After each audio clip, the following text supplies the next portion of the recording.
கர்த்தர் சொல்லுகிறார் ரோமர் 9வது அதிகாரம் அதனுடைய 23வது வசனத்திலே, ரோமர் 9:23, தாம் மகிமைக்காக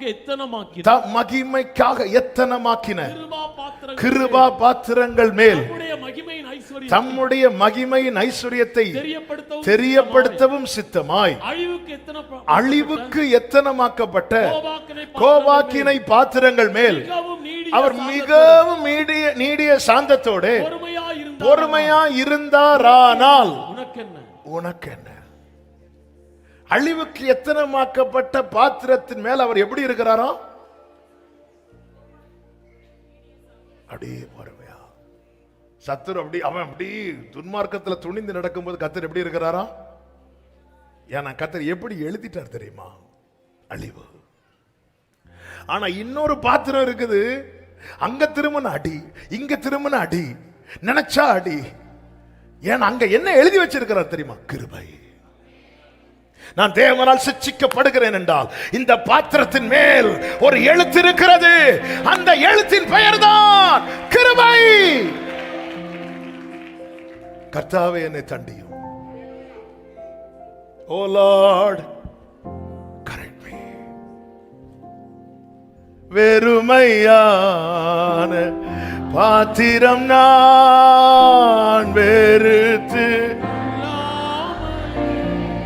glory நீரம்பி வீழன் நாள்தோறும் வாதிக்கப்பட்டு காலைதோறும் தண்டிக்கப்பட்டும் இருக்கிறேன். முற்புறத்திலும் பிற்புறத்திலும் நெருக்கப்பட்டு கொண்டிருக்கிறேன். சில நேரத்தில் கர்த்தருடைய கரம் என் மேல் பாரமா இருக்கிறது. ஏன் ஆண்டவரே, ஏன் ஆண்டவரே? ஆண்டவர் சொல்வார், உன் மேல நான் அழிவு என்று எழுதவில்லை, உன் மேல நான் கிருபை என்று எழுதி இருக்கிறேன். இந்த பாத்திரத்தின் மேல கர்த்தர் கிருபை என்று எழுதி இருக்கிறார். நம்புறவங்க மாத்திரம் கரங்களை தட்டி தேவனுக்கு மகிமை, தேவனுக்கு மகிமை. ஓ ரபா லபா தரா. இந்த பாத்திரத்தின் மேல கர்த்தர் அழிவு என்று எழுதவில்லை, கிருபை என்று எழுதி இருக்கிறார். நான் எவ்வளவு தப்பு பண்ணி எவ்வளவு துணிகரமாய் நடந்தோம், என்ன ஆண்டவர் ஒண்ணுமே செய்யல, ஒண்ணுமே செய்யல. அப்படி ஆமென். துன்மார்க்கத்தில் துணிந்து நடந்து ஒரு தண்டனைக்குட்படாதவர்கள் கிருபை கிருபைன்னு சொல்லிட்டு போயிடுவாங்க. ஆனா அந்த பாத்திரத்திற்கு மேல கிருபை எழுதப்படவில்லை. ஆண்டவர் கேட்கிறார், உனக்கு என்ன? மாத்தி எழுதவா? போ, உனக்கு வேண்டாண்டவரே. நீ கிருபா பாத்திரம், உன் மேல இருக்கிற எழுத்த பாரு. நான் உன்னை மிஸ் பண்ண விரும்பல. சீயோன் குமாரத்தை அடிக்கிறீங்க, ஆனா வாயை திறந்தா மட்டும் நான் விரும்பி தெரிந்தெடுத்தேன். ஏதோ ஏசாவை நான் வெறுத்தேன். ஆண்டவர் வெறுத்த நான் முறைச்சாவது பாருங்க ஆண்டவரே. ஆமே. மாத்தி எழுதவா? Oh Lord, correct me.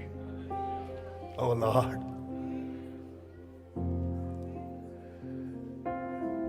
கனிச்செடி நீர் நிலைத்திருக்கும் கோடியாய் அடியேன் படுங்கிலங்க கீழை நறுக்கி களை பிடுங்கி.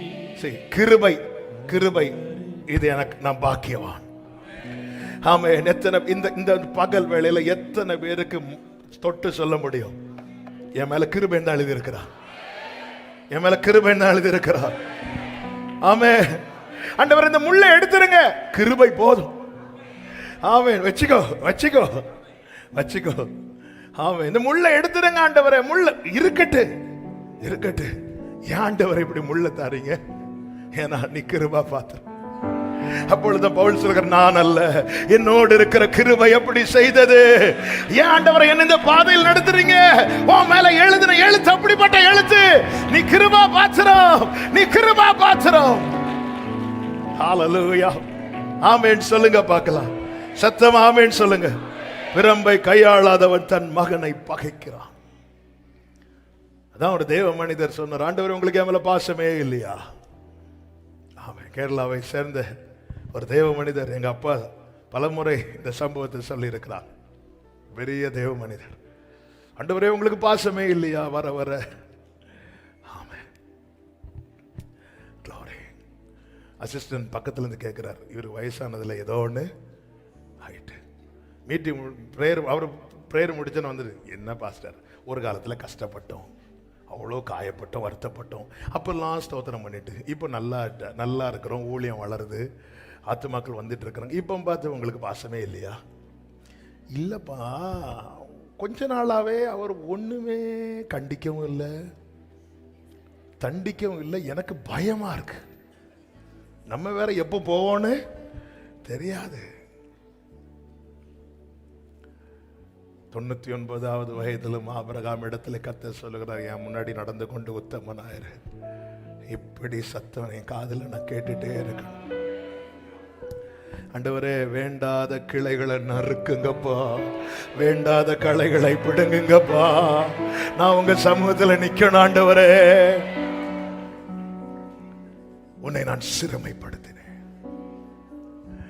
எகிப்தின் நுகம் கழுத்துல ஏறினதுக்கு அப்புறம் தான் இஸ்ரவேலர்களுக்குள்ள இதுல இருந்து வெளியே போகணுங்கிற விருப்பமே வந்துச்சு. தேவன் விருப்பத்தை முதல்ல உண்டாக்குவார், அதன் பிறகு செய்கையை உண்டாக்குவார். விருப்பத்தை உண்டாக்குனார், அவங்க முறையிட்டு கொண்டிருந்தாங்க. விருப்பம் வந்துட்டுல, விரும்பிட்டல, இனி உன்னை சிறுமை படுத்த மாட்டேன். மோசே அனுப்பிட்டார், வெளியே கொண்டு வந்துட்டார். ஹல்லேலூயா. மாமனார் முகம் மாறினதும் யாக்கோபுக்கு விருப்பம் வந்துச்சு, நான் எங்க அப்பா வீட்டுக்கு போறேன், கானானில் இருக்கிற என் தகப்பன் வீட்டுக்கு போறேன். ஏன் ஆண்டவர் சிறுமைப்படுத்துகிறார்? நீதியின் பாதையில கொண்டு வருவதற்காக. ஏன் நீதியின் பாதையில கொண்டு வரணும்? நீதியின் பாதையில் ஜீவன் உண்டு, அங்கே மரணம் இல்லை.